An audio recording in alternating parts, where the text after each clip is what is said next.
What I've got up on the bench now are my new Arbpro Clip'N'Steps. They're not brand new. I climbed with them today for the first time, so they do have a little bit of dirt on there. I wanted to do a pre-use video, but I just didn't get around to it. But these things work flawlessly. They're just a dream to wear.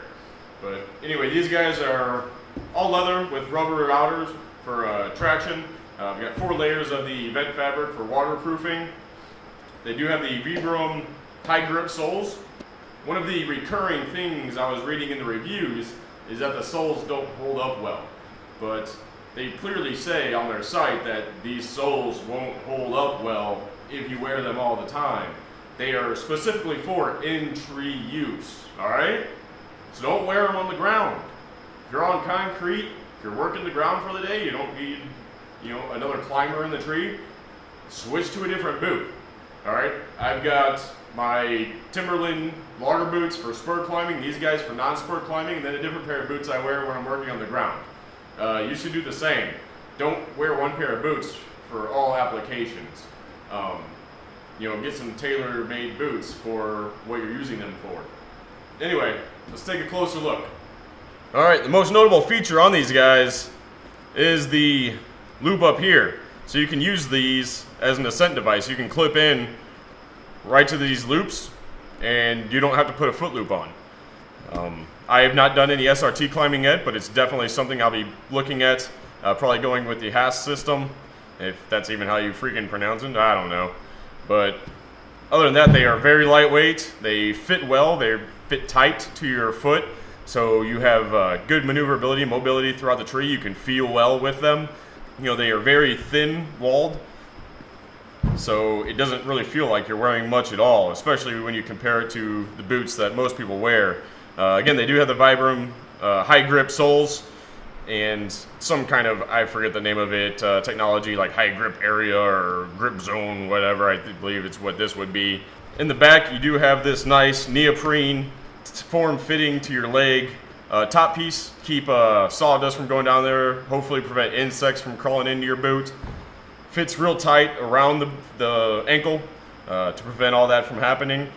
You'll notice there are no eyelets up here, so you're not going to be hooking on to branches and ropes and whatnot. They'll glide across pretty easily without any sticking points.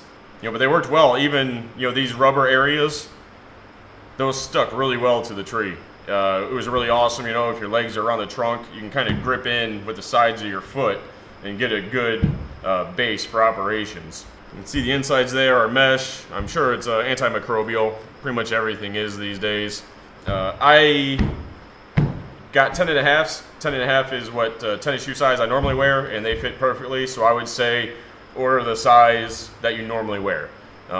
With boots, I normally order a bit bigger for more socks. Although I regret that now with the Timberlands because they fit so well that I don't wear extra socks. So they're a little big, but not bad. But yeah, definitely don't order these bigger. Just order the size you normally wear in a tennis shoe. So that's about it. Have a good one, humans. I've had each of these boots for a couple weeks now, done several climbs in each one, and they both work amazing for what I use them for. I can't really think of anything negative to say about the Clip'N'Steps. It's a phenomenal boot. Real lightweight, form-fitting. This rubberized sides up in the tree really grip the bark well, so if you're just kind of hanging on with your leg, you don't really slip. It's pretty damn nice. And I got a coworker who, when it's over 100, he'll climb in shorts. And definitely that upper rim up here will definitely come in handy because then you don't get all those chips in your boots and everything. Me, I don't climb in shorts, but if you do, definitely something to think about. The Timberland Pros, they work great in the tree.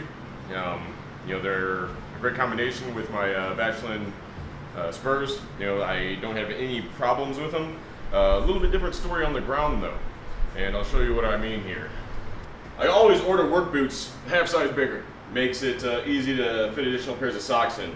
I wear 2 pairs of crew on the job, so I have them on right now. I've got an Under Armour, or today an Asics, on the skin, and then just a Hanes crew above it. It's a great combination, works well, pretty cost effective. That way you're not ruining the more expensive ones that are more comfortable on your skin.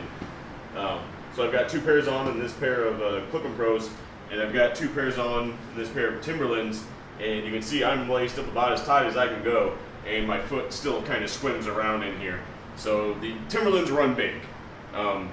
Just be aware of that. Don't order half size bigger, order your normal size. Honestly, I may have even gone a little bit smaller.